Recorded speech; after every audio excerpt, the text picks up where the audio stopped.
DC Studios has been undergoing a flurry of changes lately, and while fans may not be happy with everything that's happening, it's clear that James Gunn and Peter Safran have some big ideas for the cinematic universe. In today's video, we'll discuss some of the biggest changes that we think need to happen at DC Studios for the cinematic universe to do well in the future. Let's dive right into the video. Starting off, what are the biggest changes DC Studios need to make? According to DC Studios, the DCU must shed its reputation as a franchise that makes grand claims but never delivers on them. To handle upcoming DCU projects, DC Studios was established following the merger of Warner Bros. And Discovery. James Gunn and Peter Safran were chosen as co-presidents and will lay out the whole franchise in a DC Bible. James Gunn hinted at the DCU's enormously ambitious plans by saying that they'll tell the biggest story ever told. It's set to span many films, TV series, and animation projects. Although James Gunn's ambitions for DC Studios are still mostly a mystery, they aren't the only need for the DCU that must be fulfilled. Undoing the harm caused to the DCEU by former Warner Bros. Management, especially the lengthy history of unfulfilled or otherwise abandoned ideas, is equally important and has sparked rumors of a total reset under DC Studios. It all stems from the studio's rush choice to remake Justice League at the last minute, which impacted the entire franchise. Moving on, Warner Bros. Spent years telling DC fans everything they're not going to get. The outcome of abandoning Zack Snyder's DCEU plans and the 2017 Justice League reshoots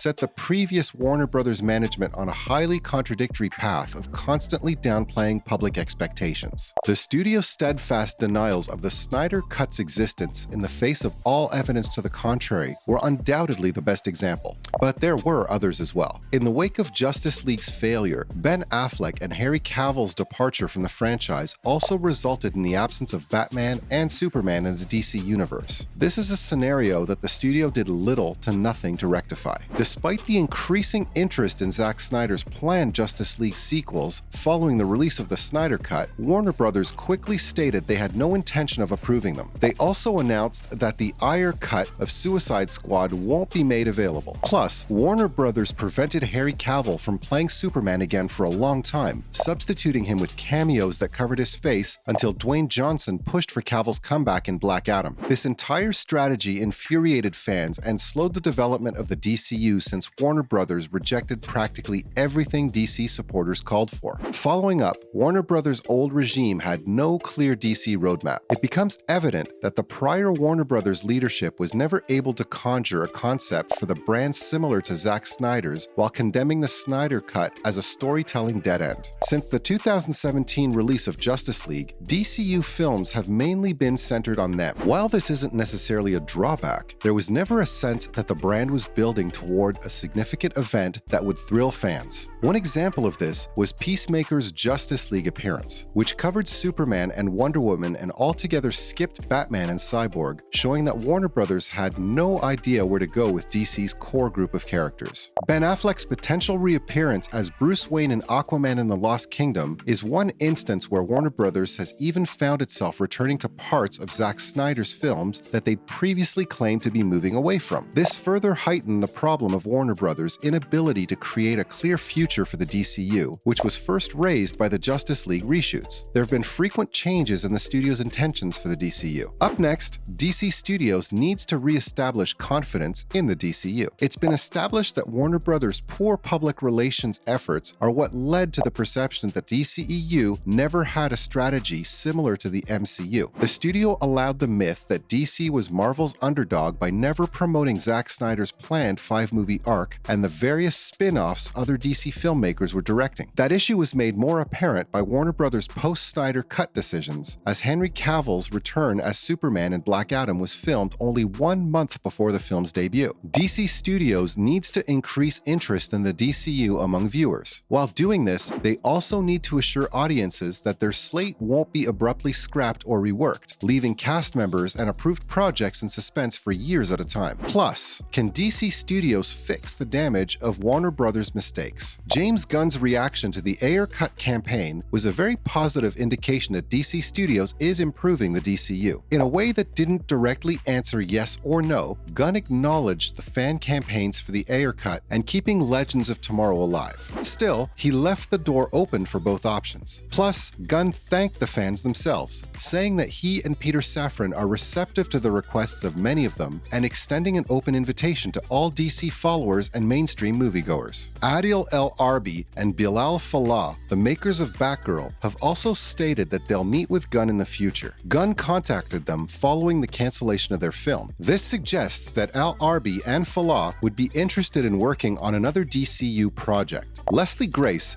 who played Batgirl on the Warner Bros. Discovery television series, is reportedly being considered for a return for a future DC Universe project. Given the rocky relationship that previous Warner Bros. Management had with DCU filmmakers, Gunn's apparent efforts to patch wounds may also help to lessen the consequences of the studio's earlier oversights. Next, what lessons can DC learn from their past mistakes? The damage caused by the 2017 version of Justice League hasn't yet been fully repaired, as seen by Patty Jenkins' resignation from Wonder Woman 3 and the fact that Cavill won't be returning as Superman. Gunn's remarks on the circumstance on Twitter, on the other hand, show that things are still quite unclear. The DC Universe might once again be overrun by rumors of behind-the-scenes instability and hints of plans being shelved. DC Studios can't begin its future ambitions like this. DC Studios is in a position to provide filmmakers with greater creative freedom. Whatever the case, Warner Bros.' history of being unable to commit to a strategy has cast a shadow over the DC Universe, with the franchise as a whole suffering as a result. Despite the excitement around the DC films and characters James Gunn has teased, DC Studios can only get past the DCU errors of the previous Warner Bros. Administrations by demonstrating they have grown from them. Following up, why did the DCEU fail its original plan?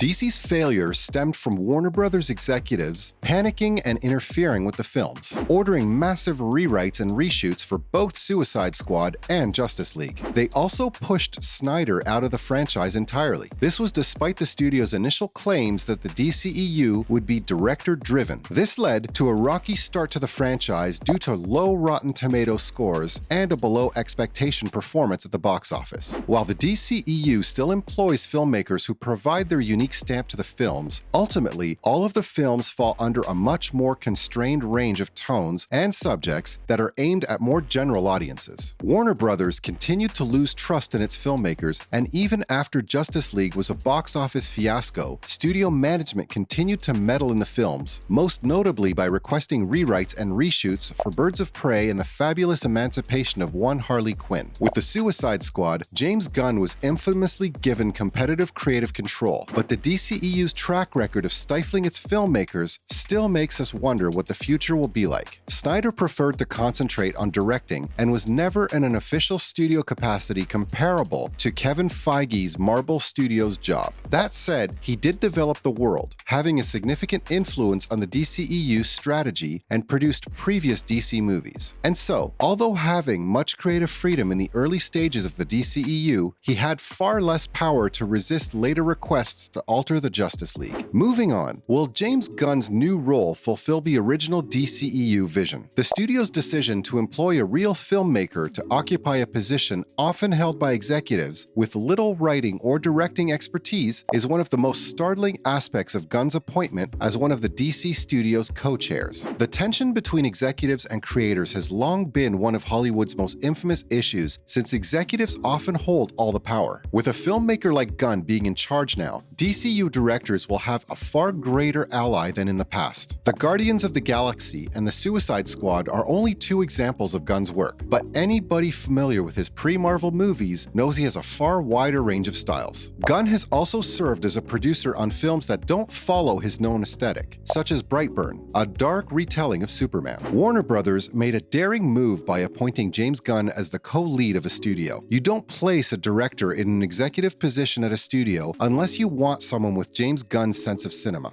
Lastly, here's how Gunn responded to negative reactions from naysayers. The changes that James is bringing to the DCU may be for the better, but fans still have their doubts. Many took to Twitter to hurl negative comments at him, and the DC Studios co-head responded back. Gunn remarked that co-leader Peter Safran was aware that a certain number of individuals online would be nasty and loud. He expanded on this point by saying that every decision about the new DC universe was made with honest hearts and integrity. Their focus is on great storytelling, but it's clear they need some time to make this vision come to life. Gunn further said that they're doing what's what's best for the DC Universe and its characters. It's clear that James will have to go a long way to earn back the trust of fans. But if they're able to stick the landing, then this might be a worthy revival for the DCU. That's a wrap for this video. Are these changes enough to make DCU great? Comment below, give this video a thumbs up, and subscribe to our channel for more videos like this.